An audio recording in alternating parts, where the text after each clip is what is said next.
नमस्कार साथियों, आप सभी का स्वागत है हमारे YouTube channel DN Jha official में। विगत कई दिनों से BPSC शिक्षक भर्ती परीक्षा में शामिल होने के कारण मैं वीडियो अपलोड नहीं कर पा रहा था। अब मैं लगातार NCERT की जो पुस्तकें हैं उसके प्रत्येक पैराग्राफ को आपके बीच रखूँगा। प्रत्येक जो महत्वपूर्ण बातें होंगी प्रत्येक पैराग्राफ से उसकी विवेचना करूँगा। अतः आप सभी से निवेदन है कि आप सब हमारे चैनल को सब्सक्राइब कर लें, हमारा मनोबल भी बढ़ाएं। इसी सिलसिले में हम आज आगे बढ़ते हैं और NCERT वर्ग 6 के इतिहास के चौथे अध्याय की विवेचना करते हैं। साथियों, आज का जो हमारा ये टॉपिक है, चतुर्थ अध्याय है NCERT हिस्ट्री का। क्या बताती हैं हमें किताबें और कब्रें, इसकी विवेचना करेंगे। पुस्तकालय में मेरी। जैसे ही घंटी बजी, शिक्षक ने छात्रों को अपने साथ आने को कहा। आज वे पहली बार पुस्तकालय जा रहे थे। मेरी ने देखा कि पुस्तकालय उसकी कक्षा से काफ़ी बड़ा था और वहाँ किताबों से भरे कई रैक थे। कोने में एक अलमारी थी जो मोटी मोटी किताबों से भरी थी। मेरी को एक अलमारी खोलने की कोशिश करते देख शिक्षक ने कहा, उस अलमारी में अलग अलग धर्मों से जुड़ी हुई महत्वपूर्ण किताबें हैं। क्या तुम्हें मालूम है कि हमारे पास वेदों का भी एक संग्रह है? मेरी सोचने लगी, वेद क्या है? तो साथियों, यहाँ आप देख सकते हैं कि मेरी शिक्षक के साथ पुस्तकालय में जाती हैं और वो पुस्तकालय में बहुत सारे किताबों को देखती है। कोने में एक रैक को खोलने का प्रयास करती है और शिक्षक उन्हें समझाते हैं कि इसमें अलग अलग धर्मों से जुड़ी हुई किताबें हैं और उनके पास इस अलमारी में वेद भी है। अब वेद क्या है ये मेरी को नहीं पता था। अब वो सोचने लग जाती है कि वेद क्या है। आगे बढ़ते हैं साथियों। दुनिया के प्राचीनतम साहित्यिक स्रोतों में से एक वेद के बारे में आप कह सकते हैं कि ये दुनिया के प्राचीनतम जो साहित्यिक स्रोत है उनमें से एक है।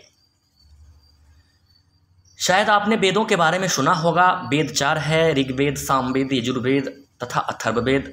सबसे पुराना वेद है ऋग्वेद, जिसकी रचना लगभग 3500 साल पहले हुई। ऋग्वेद में 1000 से ज़्यादा प्रार्थनाएं हैं जिन्हें सूक्त कहा गया है। सूक्त का मतलब है अच्छी तरह से बोला गया। ये विभिन्न देवी देवताओं की स्तुति में रचे गए हैं। इनमें से 3 देवता बहुत महत्वपूर्ण है, अग्नि, इंद्र और सोम। अग्नि आग के देवता, इंद्र युद्ध के देवता हैं और सोम एक पौधा है जिससे एक खास पेय पदार्थ बनाया जाता है। तो साथियों, यहाँ से कई प्रश्न बनते हैं कि दुनिया के प्राचीनतम सोर्स, साहित्यिक सोर्स में से क्या है? तो वेद है।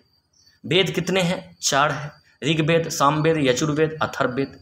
सबसे पुराना वेद कौन है? ऋग्वेद है। ऋग्वेद की रचना कब हुई? तो आज से लगभग 3500 साल पहले ऋग्वेद की रचनाएं हुई। ऋग्वेद में प्रार्थनाएं हैं जिन्हें सूक्त कहा जाता है। सूक्त का मतलब होता है अच्छी तरह से बोला गया और ये सूक्त विभिन्न देवी देवताओं के स्तुति में गाए गए हैं, रचे गए हैं। ऋग्वेद में 3 देवता बहुत महत्वपूर्ण हैं, अग्नि, इंद्र और सोम। अग्नि आग के देवता हैं, इंद्र युद्ध के देवता हैं और सोम एक पौधा है जिससे एक पेय पदार्थ भी बनाया जाता था। तो यहाँ से बहुत सारे प्रश्न बन रहे हैं साथियों। तो निश्चित रूप से आप एकाग्र होकर सुने। इसमें बहुत तामझाम नहीं है, लेकिन मेरा विश्वास है कि अगर आप इस सेशन को बहुत ध्यान से सुनते हैं तो निश्चित रूप से सभी प्रतियोगी परीक्षाओं के लिए आपका एक बहुत ही मजबूत आधार बन जाएगा, जिसकी सहायता से आप प्रतियोगी परीक्षाओं को आसानी से निकाल पाएंगे। अगले पैराग्राफ की तरफ बढ़ते हैं साथियों। वैदिक प्रार्थनाओं की रचना ऋषियों ने की थी। आचार्य विद्यार्थियों को इन्हें अक्षरों, शब्दों और वाक्यों में बांटकर सस्वर पाठ द्वारा कंठस्थ करवाते थे। अधिकांश सूक्तों के रचयिता सीखने और सिखाने वाले पुरुष थे। कुछ प्रार्थनाओं की रचना महिलाओं ने भी की थी। ऋग्वेद की भाषा प्राक संस्कृत या वैदिक संस्कृत कहलाती है। आप स्कूल में जो संस्कृत पढ़ती हो उससे यह थोड़ा सा भिन्न है। तो साथियों, इस पैराग्राफ में जो महत्वपूर्ण बात है कि जो वैदिक प्रार्थनाओं की रचना किसने की? तो ऋषियों ने की। और ये जो अपने छात्रों को, अपने शिक्षार्थियों को रटवाते थे, सस्वर पाठ करवाते द्वारा कंठस्थ करवाते थे इन सूक्तियों को। और सूक्तियों के रचयिता अधिकांश पुरुष थे, यानी राइटर जो थे, लिखने वाले जो थे, वो अधिकांशतः पुरुष थे। कुछ महिलाओं का भी वर्णन मिलता है। ऋग्वेद की भाषा क्या है? तो ऋग्वेद की भाषा संस्कृत में प्राक संस्कृत है, अर्थात जो प्राचीन संस्कृत है, संस्कृत का मूल स्वरूप वो है प्राक संस्कृत है, जिसे आप वैदिक संस्कृत भी कह सकते हैं। जो आज जो स्कूलों में पढ़ाया जाता है उससे थोड़ा सा भिन्न है। आगे बढ़ते हैं साथियों, और पहले हम इस पैराग्राफ को पूरा कर लेते हैं, उसके बाद ये बॉक्स में जो है उसकी चर्चा करेंगे।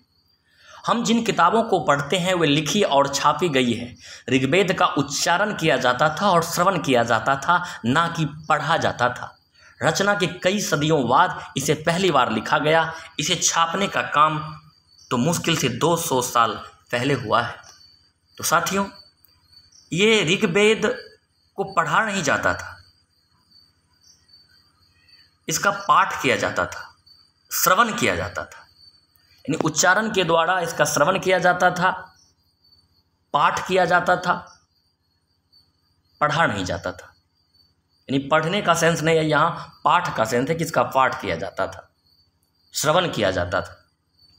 रचना के कई शताब्दी बाद इसे पहली बार लिखा गया, यानी उस समय तो प्रिंटिंग प्रेस नहीं थे, तो इसके लिखने का काम जो हुआ वो बहुत बाद में हुआ, मुश्किल से 200 साल पहले हुआ। तो आप इसे भी याद रखेंगे कि ऋग्वेद को छापने का काम कब हुआ? तो लगभग 200 वर्ष पहले हुआ है। अब साथियों, यहाँ जो बॉक्स के अंदर कुछ महत्वपूर्ण जो बिंदु है उसकी चर्चा करते हैं। संस्कृत और अन्य भाषाएं। संस्कृत भाषा भारोपीय अर्थात भारत यूरोपीय भाषा परिवार का हिस्सा है। भारत की कई भाषाएं, असमिया, गुजराती, हिंदी, कश्मीरी और सिंधी, एशियाई भाषाएं जैसे फारसी तथा यूरोप की बहुत सी भाषाएं जैसे अंग्रेजी, फ्रांसीसी, जर्मन, यूनानी, इतालवी, स्पेनिश आदि इसी परिवार से जुड़ी हुई है। उन्हें एक भाषा परिवार कहा जाता है क्योंकि आरंभ में इनमें कई शब्द एक जैसे थे। उदाहरण के लिए मातृ संस्कृत, माँ हिंदी और मदर अंग्रेजी, ये शब्द आप देख सकते हैं। तो साथियों, भारोपीय भाषा परिवार, भारोपीय अर्थात भारत यूरोपीय, उसमें बहुत सारी भाषाएं हैं और उसी परिवार का हिस्सा संस्कृत भी है। तो संस्कृत के अतिरिक्त असमिया, गुजराती, हिंदी, कश्मीरी और सिंधी। एशियाई भाषा की बात करें, फारसी तथा यूरोप की बहुत सी भाषाएं, अंग्रेजी, फ्रांसीसी, जर्मन, यूनानी, इतालवी, स्पेनिश आदि इसी परिवार से जुड़ी हुई भाषाएं हैं। तो आप इन सभी को याद रखेंगे, ये सभी भाषाएं भारोपीय परिवार से संबंधित हैं। यहाँ से प्रश्न बन सकता है, क्या तुम्हें इनमें कोई समानता नजर आती है? महाद्वीप में दूसरे भाषा परिवारों की भाषाएं बोली जाती है। उदाहरण के लिए पूर्वोत्तर प्रदेशों में तिब्बत बर्मा परिवार की भाषाएं बोली जाती है। तमिल, तेलुगु, कन्नड़ और मलयालम द्रविड़ भाषा परिवार की भाषाएं हैं, जबकि झारखंड और मध्य भारत के कई हिस्सों में बोली जाने वाली भाषाएं ऑस्ट्रो एशियाटिक परिवार से जुड़ी हुई हैं। तो साथियों, यहाँ भी फैक्ट है, यहाँ भी आप याद रखेंगे कि जो तिब्बत बर्मा परिवार की भाषा कहाँ बोली जाती है? तो पूर्वोत्तर प्रदेशों में। तमिल, तेलुगु, कन्नड़ और मलयालम द्रविड़ भाषा परिवार की भाषाएं हैं, जबकि झारखंड और मध्य भारत में जो भाषाएं बोली जाती है वो ऑस्ट्रो एशियाटिक परिवार की भाषाएं हैं। यहाँ से भी प्रश्न बन सकते हैं। इन सभी तथ्यों को आप अपने मस्तिष्क में स्टोर रखेंगे। आगे बढ़ते हैं साथी। इतिहासकार ऋग्वेद का अध्ययन कैसे करते हैं? इतिहासकार पुरातत्ववेताओं की तरह अतीत के बारे में जानकारी इकट्ठी करते हैं, लेकिन भौतिक अवशेषों के अलावा वे लिखित स्रोतों का भी उपयोग करते हैं। चलो देखते हैं कि ऋग्वेद का अध्ययन कैसे करते हैं। ऋग्वेद के कुछ सूक्त वार्तालाप के रूप में है। विश्वामित्र नामक ऋषि और देवियों के रूप में पूजित दो नदियों व्यास और सतलुज के बीच यह संवाद एक ऐसे सूक्त का अंश है। तो पहले पैराग्राफ में साथियों आप देखिए कि इतिहासकार और पुरातत्ववेता, इसमें अंतर बताया गया है। इतिहासकार और पुरातत्ववेता सिर्फ भौतिक अवशेषों का अध्ययन करते हैं, जो फिजिकल रिमेन्स हैं, लेकिन इतिहासकार उस फिजिकल रिमेंस के साथ साथ जो रिटेन रिमेंस है, लिखित स्रोत है, रिटेन सोर्सेस हैं, उसका भी अध्ययन करते हैं। तो आप समझ गए होंगे, इतिहासकार भौतिक अवशेषों के साथ साथ लिखित अवशेषों का, लिखित स्रोत का भी अध्ययन करते हैं, जबकि पुरातत्ववेत्ता सिर्फ भौतिक अवशेषों का अध्ययन करते हैं। और ऋग्वेद में 2 नदियों का वर्णन है, ब्यास और सतलज। ब्यास और सतलुज नदियों का संवाद ऋषि के साथ होता है, यानी विश्वामित्र ऋषि के साथ ब्यास और सतलुज नदियों का जो संवाद है उसका ऋग्वेद के सूक्त में वर्णन है। अब क्या संवाद है साथियों, इसे देखते हैं। आगे बढ़ेंगे साथियों, तो इसे देखिए, ये जो आपको दिख रहा है ये ऋग्वेद की पांडुलिपियाँ हैं। ऋग्वेद की पांडुलिपि का एक पन्ना है, भुर्ज वृक्ष की छाल पर लिखी यह पांडुलिपि कश्मीर में पाई गई थी। लगभग 150 वर्ष पहले ऋग्वेद को सबसे पहली बार छापने के लिए इसका उपयोग किया गया था। इसी पांडुलिपि को देखकर अंग्रेजी अनुवाद तैयार हुआ। यह पांडुलिपि पुणे महाराष्ट्र के एक पुस्तकालय में सुरक्षित है। तो साथियों, ये पांडुलिपि भुर्ज वृक्ष की छाल पर है। इसकी चर्चा हमने पहले भी की थी। ऐतिहासिक स्रोतों के माध्यम से जो पांडुलिपियाँ जो होती थी उसे भुर्ज वृक्ष के छाल पर लिखा जाता था। ऐसा ही पांडुलिपियाँ कश्मीर से प्राप्त हुआ है और 150 वर्ष पहले से छापने का काम हुआ और वर्तमान में ये पांडुलिपि पुणे के संग्रहालय में सुरक्षित है, पुस्तकालय में ये सुरक्षित है। अब आगे बढ़ते हैं साथियों। यहाँ जो वेदों में, ऋग्वेदों में विश्वामित्र और नदियों के बीच संवाद हुआ है, इसे समझने की कोशिश करते हैं। विश्वामित्र, हे नदियों, अपने बछड़ों को चाटती हुई 2 दमकती गायों की तरह 2 फुर्तीले घोड़ों की चाल से पहाड़ों से नीचे आओ। इंद्र द्वारा दी हुई शक्ति से स्फूर्त तुम रथों की गति से सागर की ओर बह रही हो। तुम जल से परिपूर्ण हो और एक दूसरे से मिल जाना चाहती हो। विश्वामित्र नदी से ऐसा कह रहे हैं। नदियाँ कहती है, जल से परिपूर्ण हम देवताओं के बनाए रास्ते पर चलती हैं। एक बार निकलने पर हमें रोका नहीं जा सकता है। हे ऋषि, तुम हमसे प्रार्थना क्यों कर रहे हो? नदियाँ अपनी व्यवस्था बता रही है कि अब हम रास्ता नहीं बदल सकते हैं, क्योंकि एक बार निकलने के बाद हम वापस नहीं जा सकते, हमें रोका नहीं जा सकता है। विश्वामित्र फिर कहते हैं, हे बहनों, तुम गायक की प्रतीक्षा सुनो। अर्थात विश्वामित्र गा रहा है, गा कर कह रहा है, यानी जो सुक्ति है उसे वो गा कर कह रहा है और नदियों को बहनों के रूप में संबोधित कर रहा है। हे बहनों, तुम मुझ गायक की प्रार्थना सुनो। मैं रथों और गाड़ियों से सहित बहुत दूर से आया हूँ।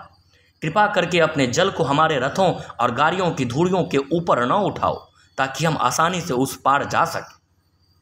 वो कहते हैं कि हम जो रथ से बहुत दूर से आए हैं, आप अपने जल को संयमित करें और हमें बचाएं, ताकि हम आसानी से उस पार जा सकें। नदियाँ, हम तुम्हारी प्रार्थना सुनेंगे, जिससे तुम सब सुरक्षित उस पार जा सको। नदियाँ सहमति में कहती है कि ठीक है, हम तुम्हारी प्रार्थना सुनते हैं, हम तुम्हें क्षति नहीं पहुंचाएंगे। इतिहासकार यह बताते हैं कि यह प्रार्थना उस क्षेत्र में रची गई होगी जहां ये नदियां बहती हैं। वे यह भी सुझाते हैं कि जिस समाज में ऋषि रहते थे वहां घोड़ों और गायों को बहुत महत्व दिया जाता था, इसलिए नदियों की तुलना घोड़ों और गायों से की गई। तो समझ गए साथियों कि यह स्वाभाविक है, जहाँ ये नदियाँ बहती हुई होगी वहीं पर ये सूक्त रचे गए होंगे। घोड़े और गायों को बहुत महत्व दिया जाता है, नदियों की तुलना भी घोड़े और गायों से की गई है। तो इससे इतिहासकार इन तथ्यों को आपके बीच रखते हैं। आगे बढ़ते हैं साथियों। तो ऋग्वेद की प्रार्थनाओं में अन्य दूसरी नदियों, खासकर सरस्वती, सिंधु और उसकी सहायक नदियों का भी जिक्र है। गंगा और यमुना का उल्लेख सिर्फ एक बार हुआ है। तो ब्यास और सतलुज के अतिरिक्त सरस्वती और सिंधु नदी का भी ऋग्वेद में वर्णन है। गंगा और यमुना का वर्णन सिर्फ एक बार हुआ है। साथियों, वीडियो बड़ा हो जाएगा और आप थोड़ा अच्छा फील नहीं करेंगे। अभी स्टार्टिंग है, सब्सक्राइबर भी कम है, तो धीरे धीरे हम वीडियो की लंबाई भी बढ़ाएंगे और सभी तथ्यों की विवेचना करेंगे। आप ये मत सोचिए कि इसमें हमें कोई तस्वीर नहीं दिख रहे हैं, कोई टीचर नहीं दिख रहे हैं, तो फिर क्या, कैसे। जो तथ्य हैं वह हूबहू आपके बीच है और उनसे संबंधित जो प्रश्न बन रहे हैं उसकी भी चर्चा हम कर रहे हैं। तो आपको चीज़ों को जानना है। समय भी आपका कम लिया जा रहा है, ज़्यादा समय भी नहीं लिया जा रहा है, बहुत कम समय में जो ऑथेंटिक बातें हैं वो आपके बीच रखी जा रही है। अतः साथियों, आप सभी से आग्रह है कि इस वीडियो को शेयर करें, लाइक करें और चैनल को सब्सक्राइब भी कर दें, ताकि मैं निरंतर एनसीईआरटी के तथ्यों को आपके बीच रखूं और आप इससे लाभान्वित हो सकें। वीडियो में अंत तक बने रहने के लिए आप सभी का बहुत बहुत धन्यवाद। बहुत हृदय की गहराइयों से आपका धन्यवाद करते हैं। आप इस चैनल को थोड़ा प्रमोट कीजिए, थोड़ा सपोर्ट कीजिए। जो 6 क्लास के बच्चे हैं, मैं उनसे भी आग्रह करूंगा, उनसे भी कहना चाहूँगा कि आप भी इसे सुने। और आप इंग्लिश मीडियम से भी हैं तब भी आप इसे सुन सकते हैं, क्योंकि इससे आपका फैक्ट का निर्माण हो जाएगा। और साथ ही मैं इंग्लिश मीडियम को भी आपके बीच रखूँगा। बहुत सारे वीडियो एनसीईआरटी के इंग्लिश मीडियम का भी इसमें हमारे चैनल पर आपको मिल जाएंगे। तो आप सब इस चैनल को सब्सक्राइब करें, अपना समर्थन दें। एक बार पुनः वीडियो को अंत तक देखने के लिए आप सभी का बहुत बहुत धन्यवाद।